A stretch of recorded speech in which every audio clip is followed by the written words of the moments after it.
Бәріңізге қайырлы күн, қыздар. Бүгін сіздермен духовкада пісетін балықтың жасалу жолымен және маринадтау түрін көрсететін боламын.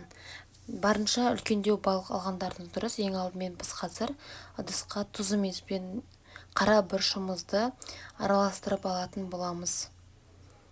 Менде ұсақ балықтар, сіздерде мүмкіндігінше ірі балықтар болса жақсы болады. Маринадтайтын тұздығымызды араластырып алып, балықтарымыздың ішіне және сыртына көрсетілгендей ұсақтап барлығын сеуіп шығатын боламыз. Балығымызды тұздағаннан кейін 15 минутқа қалдырамыз. Тұзы сіңуі керек. Оған дейін біз картопымызды, сәбізімізді, пиязымызды барлығын ішіне қосатын қоспаларын ашып, дайындап тазалап алатын боламыз. Барлығын мен тазалап алдым. Өзіңіз қалауынша қосасыздар. Құрамына картоп және сәбіз, сарымсақ қажет болады және қызанақ қажет болады, пияз қажет болады. Бізге барлығын алдын ала ашып, дайындап тазалап алдық және бөліктерге бөліп алдық. Қара бұрыш қажет болады. Біз сәбізімізді және картопымызды неғұрлым жұқалау барсақ тез пісетін болады. Сондықтан да сәбізді кесетін кезде жұқалау қылып кесеміз. Енді барлығын үлкендеу ыдысқа барлығын салдық.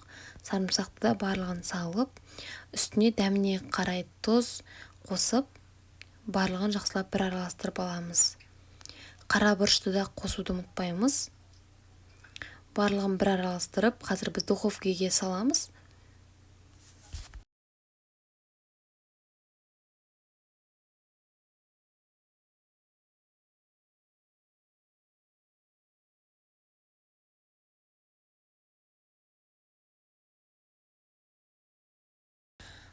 Құрамымыз дайын болғаннан кейін енді соусын дайындайтын боламыз. Жарты лимонның согын осылай сығып аламыз. Барлығын үстіне сұйық майымызды құямыз. 2 ас қасық сұйық майымызды құйып, барлығын бір араластырып аламыз. Енді протеинімізді, яғни духовкаға пісіретін табамызды осылай жабысып қалмас үшін майлап алатын боламыз. Барлық балықтарымызды салып шығамыз. Сіздерде үлкендеу балық болса, дәл осы әдіспен жасайсыздар. Менде ұсақ балық болғандықтан кішкене қысқылғандары көп болуы мүмкін. Үлкен балықты алсаңыздар, тіпті жақсы болады. Ішіндегі қосатын құрамдарымыз барлығын осылай қойып шығамыз.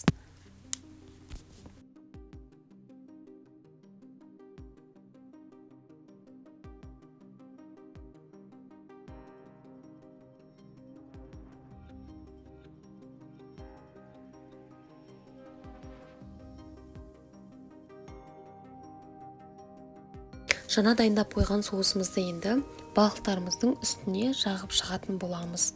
Қалған соусты үстіне құйып жіберсеңіз де болады. Немесе лимон согы сіздерде көптеу деп ойласаңыздар, аздап қоссаңыздар болады. Бізге фольга қажет болады. Біздің тамағымыз қызарып кетпес үшін қазір пешке піскен кезде осылай фольганың көмегімен бетін жауып қоямыз. Алдымен 30 минутқа пісіріп аламыз. Содан кейін фольганы алып тағы да пісіретін боламыз. Жалпы бізде бұл тамақ 45 минуттай пісу керек. Фольганы міне көрсетілгенде бетіне жаптық, бірақ табамыздың жандарына дейін жаппаймыз. Осылай екі жағын ашық қоямыз. Себебі қазір пешке салған кезде біздің фольгамыз кедергі жасайтын болады. Сол үшін де осылай жан жақтарын дұрыстап жабатын боламыз. Енді қызып тұрған пеште балықтың градусы бізде 220 градус, 220-200 градуста піскенше 45 минут жалпы пісіреміз.